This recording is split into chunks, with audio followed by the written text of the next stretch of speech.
Let's go. So we're going to cover some of the super basics. Don't worry. I'm not going to bore you or put you to sleep. I'm just going to make sure we have a good foundational knowledge of what we're dealing with here, because a lot of you have heard the term IT or technology, and you're like, okay, IT, that stands for information technology. But just like a lot of words that are common to us, we don't really delve into the real definition of them. So let's do that.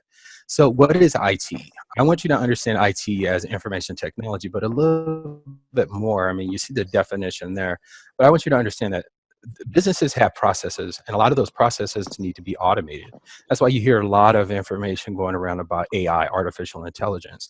The reason you hear that information is because businesses want to improve processes so they can save money and do things more efficiently, because they're always looking for a competitive advantage, as you can understand, because the world is now global and everybody's using technology. So if there's someone that can invent something that could make a business process run faster using a digitized method, such as a computer program or some type of programmatic method, then companies are going to jump onto it. But when you think of IT, especially you coming in as a professional, you have to think that, hey, you know what?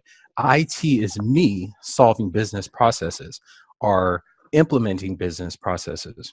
Now, what's an IT professional? Well, after these business processes have been automated with technology, they need professionals to maintain these processes.